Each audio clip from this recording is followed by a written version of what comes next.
Hi students, and welcome to our discussion on Chapter 5, Marketing to a Greener World. So this unit is covering products, promotion, branding, greenwashing, pricing, product placement, all this sort of basic mix that you look at in any traditional marketing. But we're going to be viewing it through the lens of green products and services.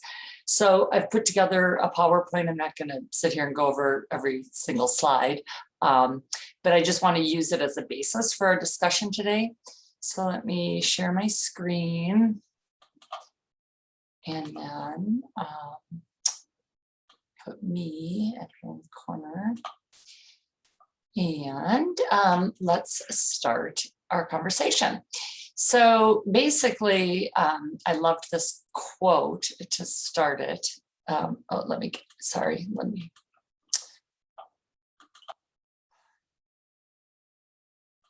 need to get you over to the other screen. Hold on just a sec.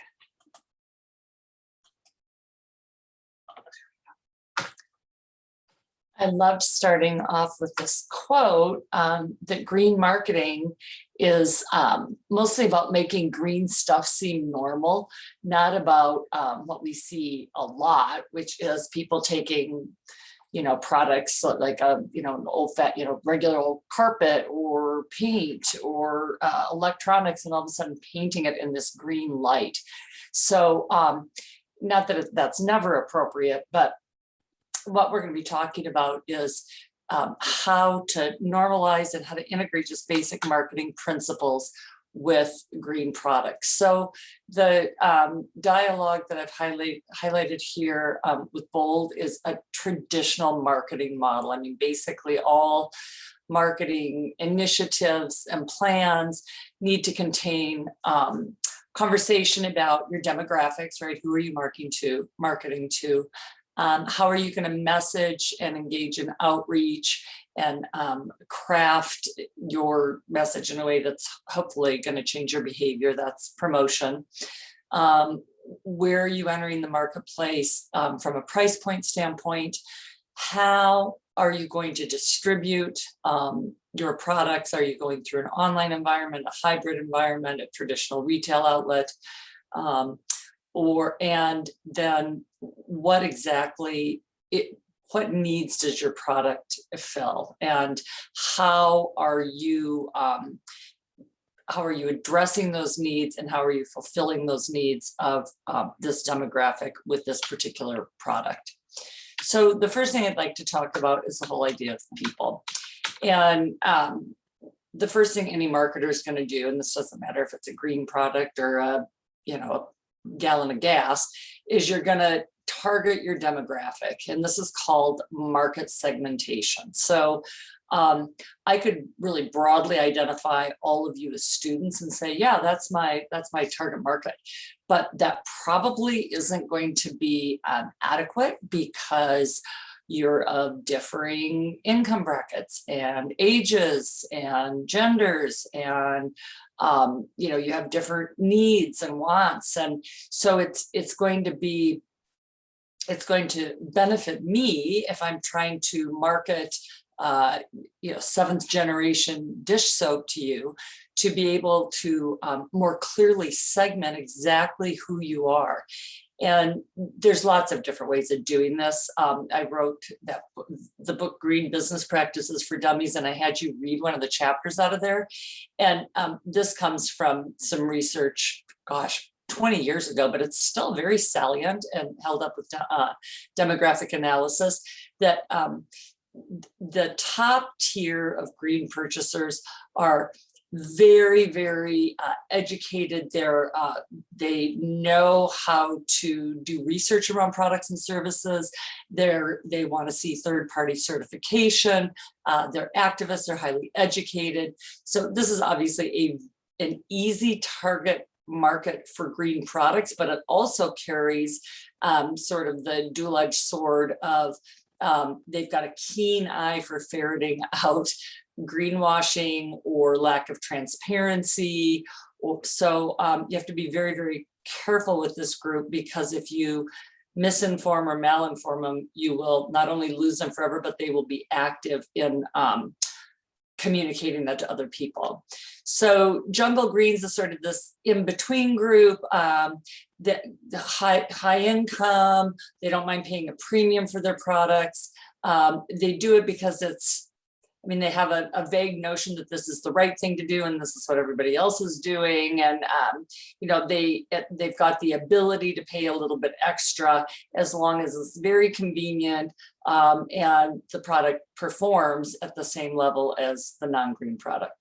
And moss greens are folks that are really, really either apathetic or uninformed or malinformed.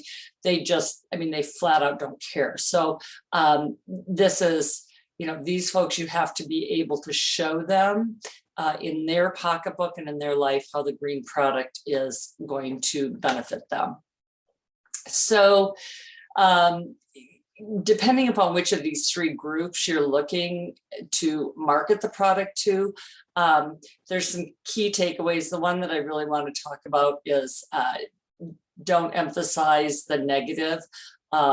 Use this dish laundry soap because phosphates cause algae blooms and nitrogen condensation. And people don't care about that. They want to be told that this is a great product to use because you can use it with cold water and you're going to save money on your electricity bill and your clothes are going to be just as clean. And oh, by the way, it's also environmentally sustainable and it helps groundwater health. So you don't come out of the chute with the negative. You tell all the positives of the product and then also tack on, oh, by the way, this you can feel good about this choice.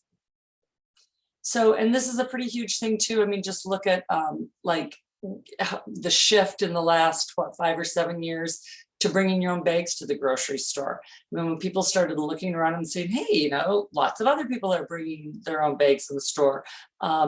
That's how behavioral changes scale up. So this is some older research. It's from 12 years ago, and there's nothing really surprising here. What's interesting is that we don't generally see a ton of research targeted towards green shoppers and what they prefer. But you can see that the sample average is here in the blue, and then it's a four-tiered graph. And who's greener? People with higher incomes, people with extended degrees, people that are, not older, because then this is a fixed income group. So these are folks between 40 and 50, less children. So just what you would expect. Older people are more price sensitive.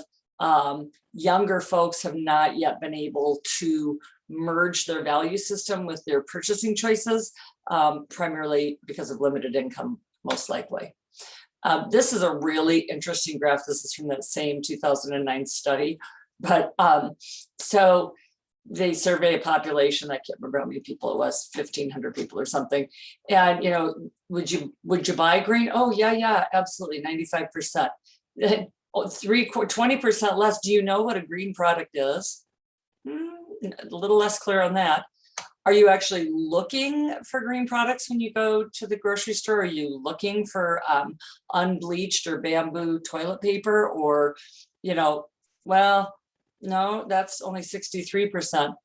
47% could identify seeing green products, and 22% actually purchased. So the difference between this 95 and this 22, 73% is called leakage. And this is where marketers want to obviously increase this internal bubble. So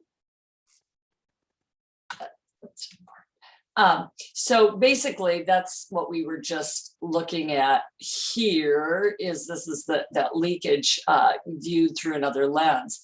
And so how do you move, and then here's the reasons for leakage at each of these areas, right? In each of these subsections. So, you know, uneducated, unavailable, unmotivated. Okay, so how do we deal, or how do we stop the leakages?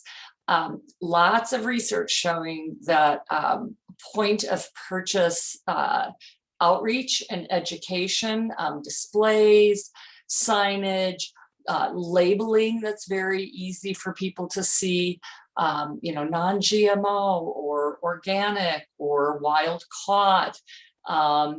And then also that you need a broader communication message so that your customers are going to see not only at point of purchase, but in other advertising outreach, possibly coupons or ads on social media or TV or whatever, that's aligned.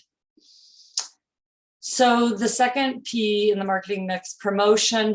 This is sort of interesting. Are you branding your entire company as green? Are you trying to differentiate particular products as green? Are you going all green? Or if you've got non-sustainable products, then how do you shift folks over to the sustainable choice without alienating those that don't move with you? So for example, like Clorox, it's owned by Johnson & Johnson, they have a full line of green cleaning supplies. Well, that's great, but their advertising can't proselytize that toxic cleaning supplies aren't good because there's still a significant market share there. So I just chose 4 examples, and there's lots of different, I guess, entry points for marketing plans, but the 4 general points of entry or points of touch is I'm gonna green my marketing through my communications and messaging platform. I'm gonna green them by how I actually operate my business and then tell people about that. I'm greening my marketing efforts by bringing out products that are green, or I'm going to try, and this is really a critical piece of this, I'm going to try and bring my supply chain into a more socially and environmentally conscious modality, and I'm going to choose my suppliers through that lens. So, for example, at Dell, they chose to brand the entire company, obviously, through this, at the heart of everything we do. So you're going to see this on all their packaging, all their labeling, all their advertising, their website, what have you, it's going to be a core branding effort that sort of permeates everything. As opposed to Middlebury University in Vermont, they are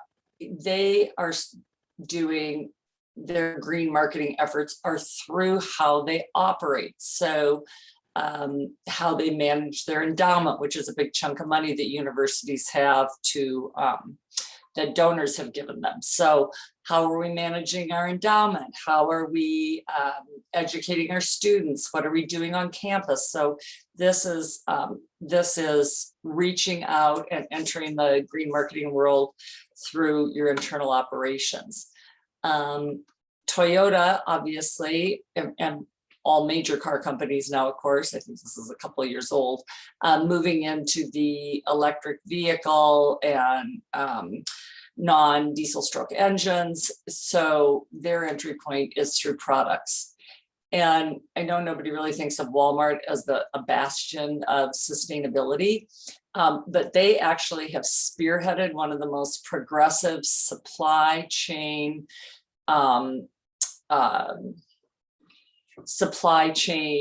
verification processes in the world. So if you're going to sell tea to Walmart, we want to know how it's sourced. And if you say it's organic, then we're going to verify that there's not pesticides being used. What's your ratio of, various genders and races? And I mean, it's just, they have a very comprehensive supplier vetting process. And this is their entry into green messaging.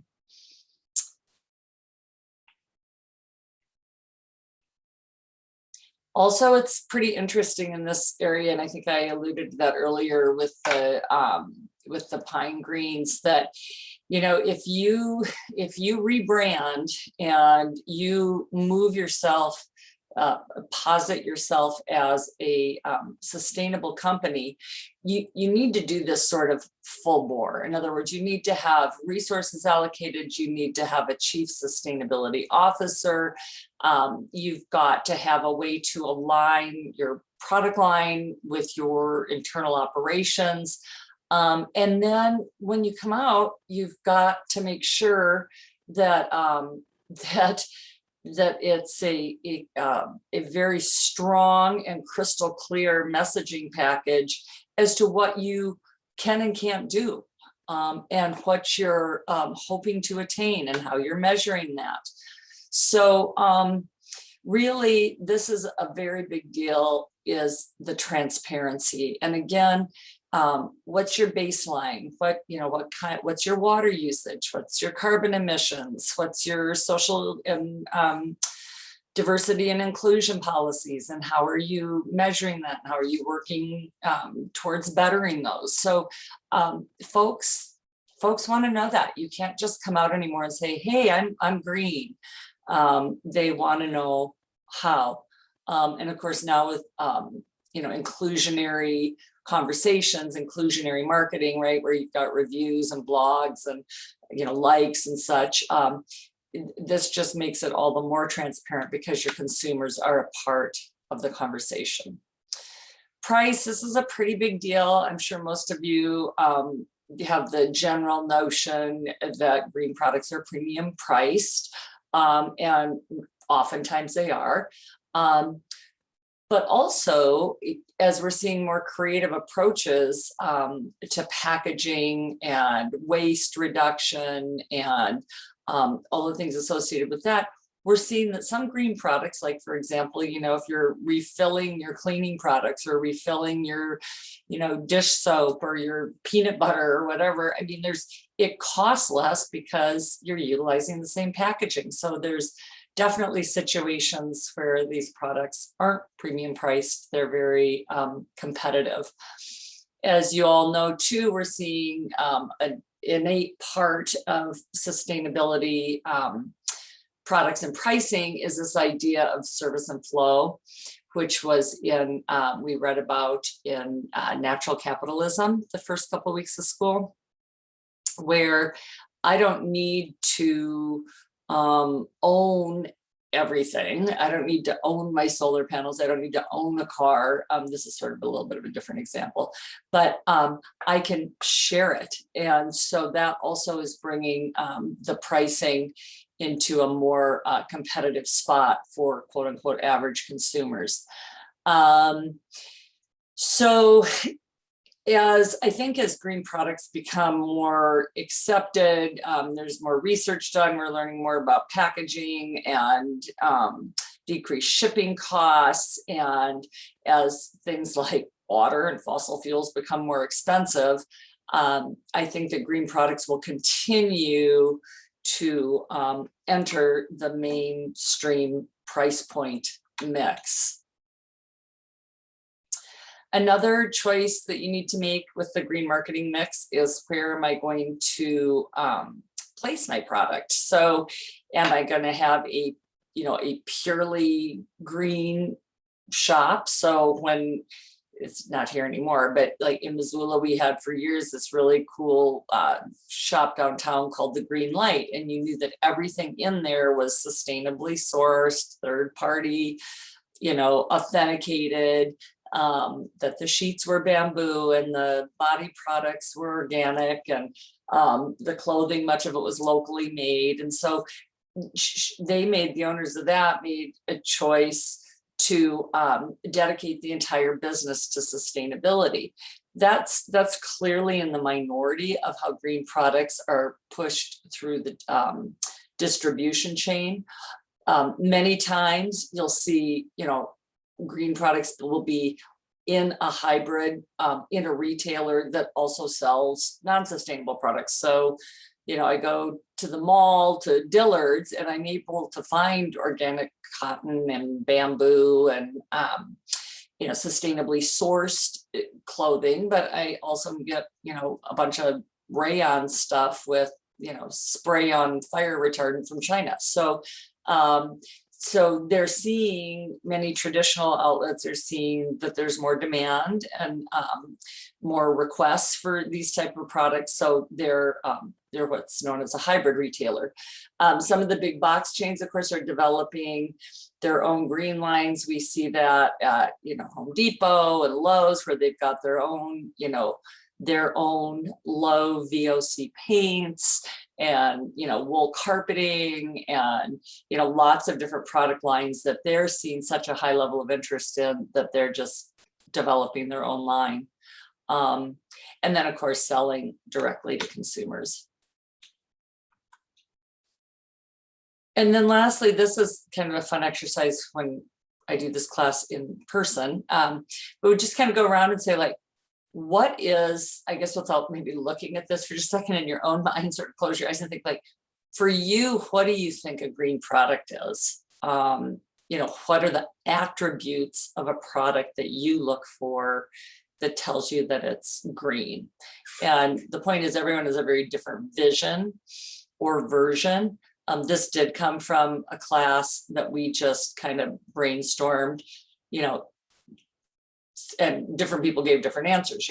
It's low carbon, it's low impact, it's ethical, it's not tested on animals. You can read all this. So, and you might have some additional things to add to this list. I mean, I can see right now something that's not on there is locally made. Which, that fits into low carbon because it's not shipped, but a lot of people there's been a significant return to purchasing local and small business support. So when you're thinking about marketing a green product to green consumers, the question is, which, if any of these attributes are you showcasing? So this is, again, from the same study in 2009. I thought this was sort of interesting, that just showing what sectors, industry sectors or product categories are people mostly focusing on. And you can see, as it says here, the takeaways is consumable categories, right? Like your groceries and your produce and your cleaning and household stuff, paper products, meat and fish, health and beauty. And so basically, and we've known this for 20 years, that people's primary entry point into purchasing green is usually things that go in, around, or on their bodies. So it's that fear of toxins in, around, or on your body. And you can see that, and then here's my pets. And then as I get further down, I guess apparel is on my body. But these are primarily the entry points for most people. So takeaways, and this is pretty intuitive, but you can't compromise the performance. And 15, 20 years ago, when I was looking for, non-phosphate based dishwasher soap or non-toxic window cleaners. I mean, there was very, very few things that you could purchase. Generally back then we made our own. And the things that you could purchase didn't clean. So, I mean, you're just not gonna, you're not gonna make it in the market if they don't do what they say they're gonna do. Electric vehicles, right? We know that part of the Bring America Back Better plan that just cleared Congress, that developing a nationwide charging station infrastructure is key to really scaling up electric vehicles. I mean, if you're in Montana with an EV, I think we've got like 2 quick charging stations in the whole valley of Missoula. I mean, I couldn't get across the state without spending the night and doing an overnight charge in an electric vehicle. So that's not very convenient.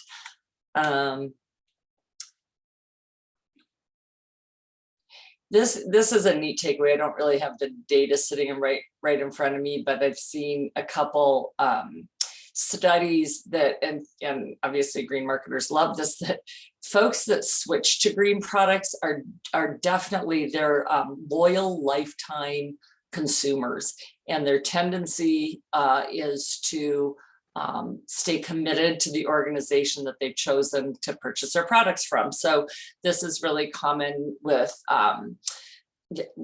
apparel, with food choices, with children's products, with home improvement products. Like once I find my brand, the likelihood that I'm going to jump brands is very low.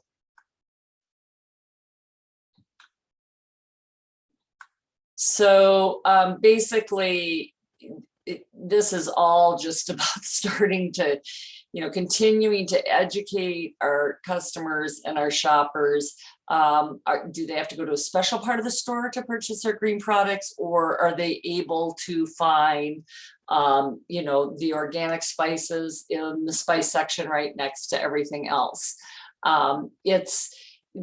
Green products are just, they're getting lost in the store. So they have to be targeted to be pulled out and displayed, and consumers need to be educated. And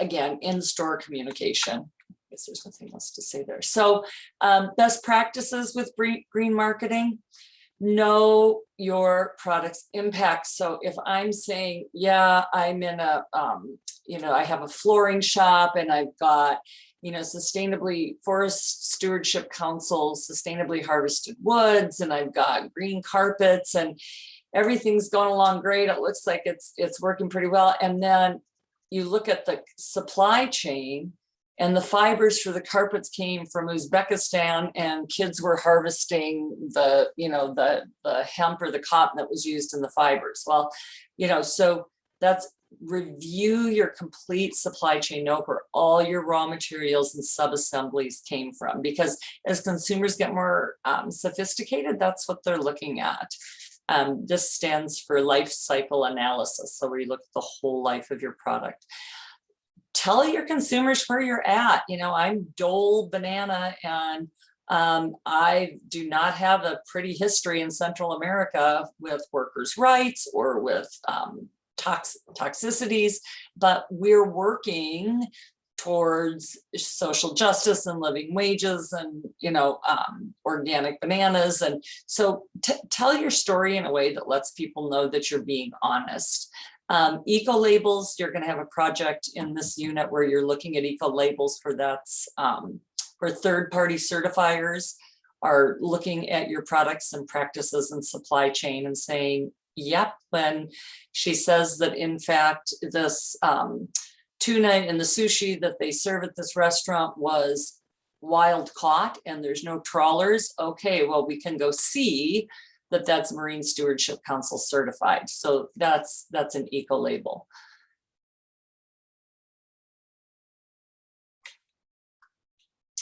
And this is my last slide. It just, it's like talking about a product that by definition, there's no such thing as a disposable product that's sustainable. So by nature, it's the phenomena of socially and environmentally destructive corporations attempting to preserve and expand their markets or power by posing as friends of the environment, or disinformation disseminated by an organization so as to present an environmentally responsible image. So disposable diapers just like flat out aren't a green product. So anyways, I hope this has been helpful, and I look forward to seeing your projects this week. Okay, thanks.